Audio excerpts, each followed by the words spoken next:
The Tale of Squirrel Nutkin by Beatrix Potter.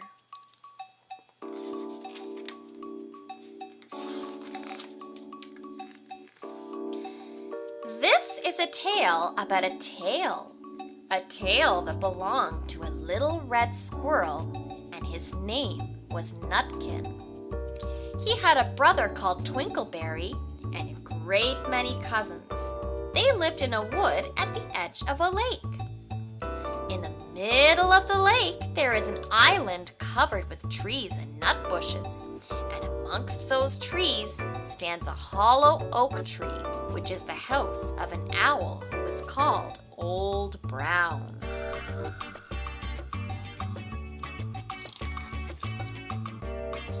One autumn, when the nuts were ripe and the leaves on the hazel bushes were golden and green, Nutkin and Twinkleberry and all the other little squirrels came out of the wood and down to the edge of the lake.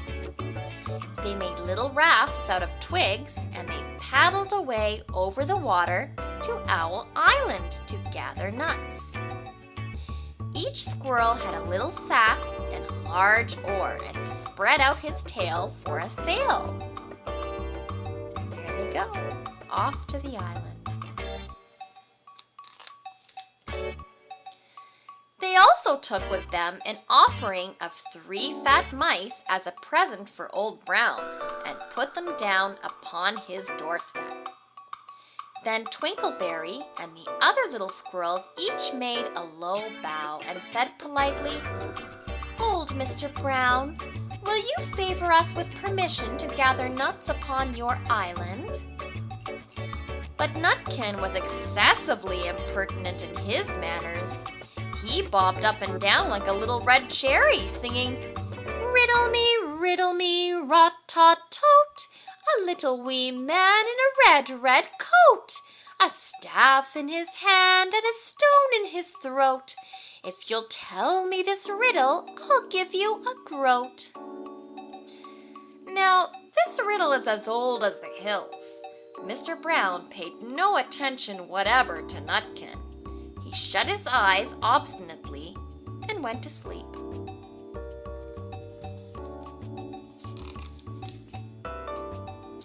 The squirrels filled their little sacks with nuts and sailed away home in the evening. But next morning, they all came back again to Owl Island, and Twinkleberry and the others brought a fine fat mole and laid it on the stone in front of Old Brown's doorway and said, "Mr. Brown, will you favor us with your gracious permission to gather some more nuts?"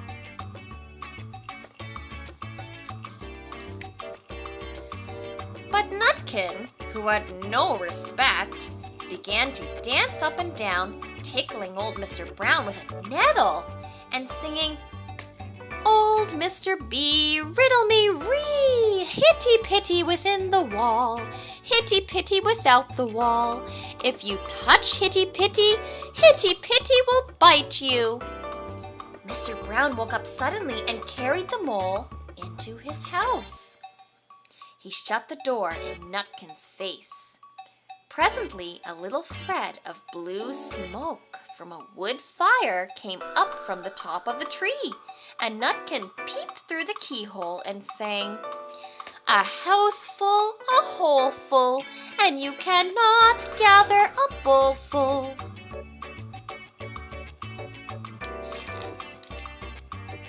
The squirrels searched for nuts all over the island and filled their little sacks.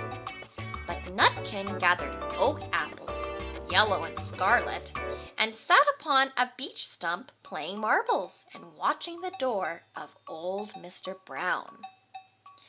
On the 3rd day, the squirrels got up very early and went fishing. They caught 7 fat minnows as a present for Old Brown. They paddled over the lake and landed under a crooked chestnut tree on Owl Island.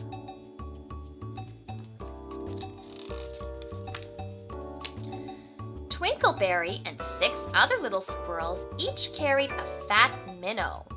But Nutkin, who had no nice manners, brought no present at all. He ran in front singing, The man in the wilderness said to me, how many strawberries grow in the sea? I answered him as I thought good, as many red herrings as grow in the wood. But old Mr. Brown took no interest in riddles, not even when the answer was provided for him. On the fourth day, the squirrels brought a present of 6 fat beetles, which were as good as plums in plum pudding for Old Brown. Each beetle was wrapped up carefully in a dock leaf fastened with a pine needle pin. But Nutkin sang as rudely as ever, Old Mr. B, riddle me ree, flower of England, fruit of Spain, met together in a shower of rain, put in a bag tied round with a string. If you'll tell me this riddle, I'll give you a ring.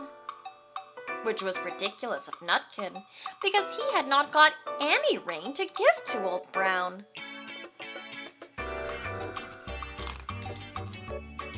The other squirrels hunted up and down the nut bushes, but Nutkin gathered robin's pincushions off a briar bush and stuck them full of pine needle pins. On the 5th day, the squirrels brought a present of wild honey. It was so sweet and sticky that they licked their fingers as they put it down upon the stone. They had stolen it out of a bumblebee's nest on the tippity top of the hill.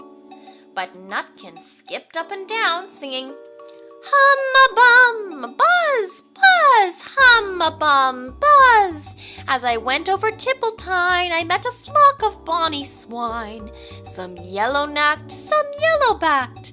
They were the very bonniest swine that e'er went over Tippletine.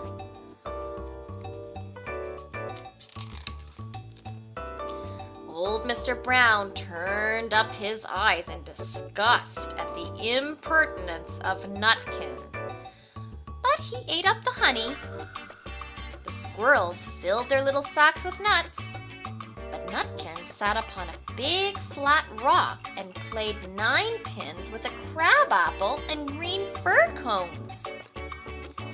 On the 6th day, which was Saturday, the squirrels came again for the last time.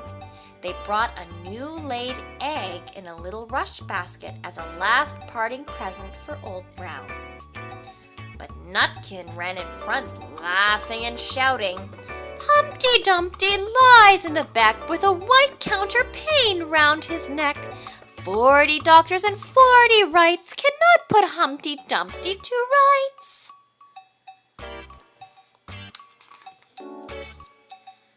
Now, old Mr. Brown took an interest in eggs. He opened one eye and shut it again, but still he did not speak. Nutkin became more and more impertinent. Old Mr. B, hickamore, hackamore on the king's kitchen door. All the king's horses and all the king's men couldn't drive hickamore, hackamore off the king's kitchen door. Nutkin danced up and down like a sunbeam, but still Old Brown said nothing at all. Nutkin began again. Arthur O'Bower has broken his band. He comes roaring up the land. The King of Scots with all his power cannot turn Arthur of the Bower. Nutkin made a whirring noise to sound like the wind, and he took a running jump right onto the head of Old Brown. Then all at once there was a flutterment and a scufflement and a loud squeak. The other squirrels scattered away into the bushes.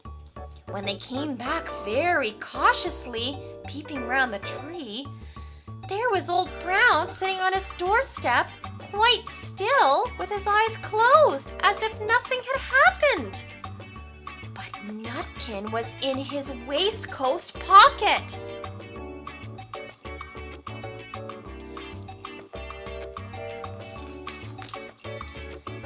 This looks like the end of the story, but it isn't. Old Brown carried Nutkin into his house and held him up by the tail intending to skin him.